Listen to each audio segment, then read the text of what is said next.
So I posted on Twitter our jump discussion from yesterday on the Bulls asking Zach LaVine to avoid taking mid-range jumpers, and KD responded, tweeting, "Shoot him, Zach." Kendrick, do you agree? I do agree. I think, now we're getting into this analytics of, shooting threes and stuff like that. But tell me what this worked. Tell me what is this actually won a championship at. This hasn't. You look at the Golden State Warriors, Steph Curry, Klay Thompson, KD, when they was winning those championships, those guys shot mid-range jumpers. Michael Jordan shot mid-range jumpers, Kobe Bryant, Paul Pierce. The list goes on. So tell me where you have been successful in winning championships. Yeah, you win regular season games, but I'm with KD on this. If the mid-range is there, take the mid-range jumper. You need bailout shots at the end of the shot clock when the defense is clamping on in the playoffs. So those shots you need in your repertoire to be able to advance. If there's a good three to take the three. 3 is more than 2. But guess what? If there isn't a good 3 to take, guess what? 2 is more than 0. Right, absolutely. Just the little math there for you. Welcome to The Jump. I am Rachel Nichols alongside NBA reporter, Lakers insider Dave McMenamin, as well as NBA champion and, of course, graduate of Cass University, Kendrick Perkins. Graduate also of Cass University in terms of a brand new contract with ESPN. Congratulations. We are so thrilled to have you even more officially on board with us this season. You're going to see a lot of Kendrick out there, and that is good for everyone. Coming up, in fact, Kendrick's Twitter feed has inspired a new game here on The Jump called Retweet or Delete. Stick around for Perk's fuego takes on the Warriors, the Cowboys, and conflict resolution. You know you don't want to miss that.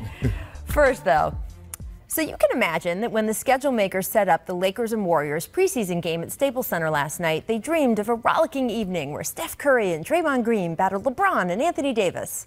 What they got instead was a surreal scene about 90 minutes before tip, when LeBron James and Steve Kerr each stepped into the hallway between the home and visitors' locker rooms to meet the media and individually answer questions about the political situation in a country half a world away.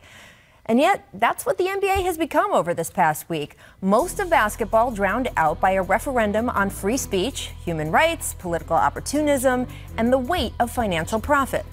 Up until last night, we hadn't heard LeBron's thoughts on any of this. But boy, did that change. He started generically enough, repeating what we've heard from others, that he didn't feel qualified to directly address the politics of what's going on in Hong Kong, that he only wanted to make statements on issues he feels passionately about. And then he was asked about Rockets GM Daryl Morey and the original tweet that had ignited this whole thing. Here's LeBron's answer. I don't want to get into a word or sentence feud with Daryl.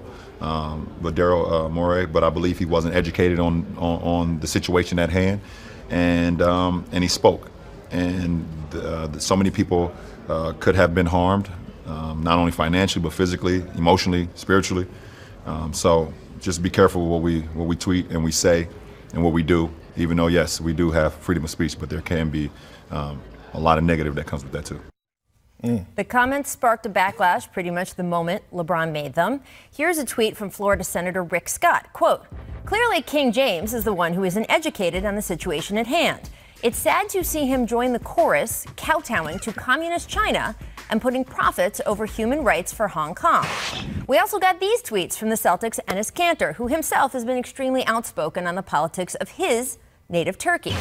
And then in Hong Kong, a very harsh reaction. Here are some photos of protesters who are now carrying anti-LeBron signs and have even lit his jersey on fire.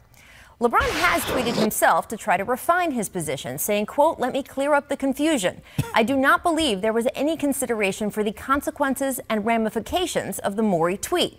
I'm not discussing the substance. Others can talk about that." And then adding, quote, "My team and this league just went through a difficult week. I think people need to understand what a tweet or statement can do to others. And I believe nobody stopped and considered what would happen. Could have waited a week to send it." So there's a lot there, but there's also actually more. A few minutes after his public comments, LeBron took about 10 extra minutes to speak to the 4 American reporters who had traveled all the way to China last week, but never got any media time with anyone. Dave McMenamin and I were 2 of those people. We can both tell you that in the more private setting, you could more clearly feel how the frustrations of the entire week may have led to LeBron depositing some of that anger on Morey. LeBron also reiterated that his criticisms of Morey were not about Morey's stance on Hong Kong, but about Morey tweeting the way he did. Still, it was obvious that in the previous few minutes, he had rekindled the entire firestorm. And so as he was heading back to the locker room, I asked him where this whole China controversy ranked for him. After all, this is a player who's been through some things, good and bad, being drafted #1 overall, opening a school, watching fans burn his legacy in Cleveland, becoming a target of the President of the United States. He answered, quote, "When you grow up in the community I grew up in, you've got people that are smiling at you who want to see you gone the next day. So this blank, it's nothing." Certainly a dose of perspective. All the Twitter thumb warrior outrage that's coming LeBron's way today is indeed not comparable to some of the violence and real outrage that he saw growing up. But it's still outrage, and last night made clear it's not dying down anytime soon. Kendrick, what was your biggest takeaway from LeBron's comments last night? And then those were pretty graphic photos we saw from Hong Kong today. Right. Well, first of all, when LeBron interview, he didn't agree or disagree with Daryl Morey's tweet. He didn't say he was right or he was wrong. All he said was the timing of the tweet, and that basically, you know, he spoke up for not only just the players, the coaches, but Dave, Rachel, you guys were in China also. He spoke up for y'all safety. You know, no matter how you want to look at it, but if you ever been to China, once you step foot in their territory, they are in control. And you have two beautiful twins at home. You have a family. You want to get back home to your family. He spoke up for safety. He didn't say whether or not it was right or wrong, and people took it out of context and just went at Bron for not speaking up. But they do have to realize that Bron is the face of the NBA. He's the face of Nike basketball. And whether or not, if he speaks up on that, either way, he's going to get backlash. So he's just pretty much taking a back seat. And I think it's more on the NBA to speak up. It's more of Adam Silver's job to control this situation. This is not on LeBron. And on another note, when you look at things, NBA players go through media training as players, social media training, and they tell you different things on before you hit the send button to rethink this. Maybe GM should go to media training or stuff like that, because Daryl Morey, outside of Magic Johnson, is one of the most active GMs that tweets all the time. But I never seen, and I follow Daryl Morey, but I never once seen him tweet about things that's happening in his own country. So why take a stance on when you all are over there in China in a whole nother country and decide to send out a tweet like that? Was very selfish, and you wasn't looking out for others. So LeBron is not the selfish person at hand. Daryl Morey actually is. Right. And LeBron is as savvy as a player we've seen. He owns a media company. Right. And so usually we see him tap dance around issues, come out sounding eloquent, well thought out, incisive. He wasn't that last night. Had he not used words like misinformed or uneducated when discussing Daryl Morey's tweet, had he just said, Daryl Morey didn't think about the ramifications of what this tweet would mean to his team, to me, the league, etc., I don't think we'd be having this discussion. Because LeBron's been so savvy over the years, he puts himself in a situation where there's higher expectations upon him. And I don't think he gave his most eloquent, well thought out response. Now, some of that could be because he was just so frustrated with Daryl Morey. I mean, literally for a week, he was stewing about the situation that he found himself in because of this tweet. His team goes over to China. They're worried about their safety. They're shut in their hotel. All these business opportunities are, disappearing into thin air because the Chinese government is canceling things left and right.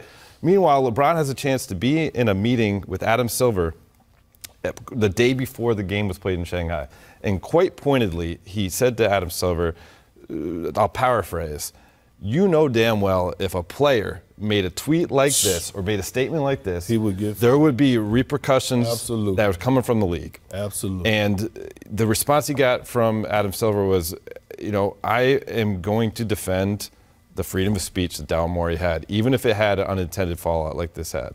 And so to think about that for a week and to think about what he had to go through, what his Lakers teammates had to go through, what all their family members that traveled with him had to go through, he was asked the question, what should the league do about Daryl Morey now? And because he didn't get any answer that he wanted to hear from Adam Silver, he tried to express the answer he would have, meted out. Right, but as you said, look, this was not a question of LeBron being taken out of context. He said what he said. Now, I just don't think he said what he meant But he did say it. He said he's not educated about the situation. He didn't say he was not educated about the ramifications. He only clarified that later. So you're right. I don't think this was his best effort media-wise. Look, he's been doing this for 17 years. You're going to have nights where you don't speak exactly what you mean to say. He did go out of his way to clarify it later, both in person to you and me, on Twitter, that sort of thing. Obviously, that's not good enough for people who are protesting in Hong Kong or politicians who are looking to take these kinds of political opportunities, which obviously we saw Rick Scott do. To me, there is a larger question, though, beyond this, right, of who is now responsible for what? And Kendrick, I actually thought you had a really interesting contribution to that last night on Twitter. We're going to get to Kendrick's tweets later. They're always so good. But you were saying, I haven't seen Daryl Morey speak out on, I believe you were talking about an unarmed man who was shot by police in Dallas, in the state where Daryl lives.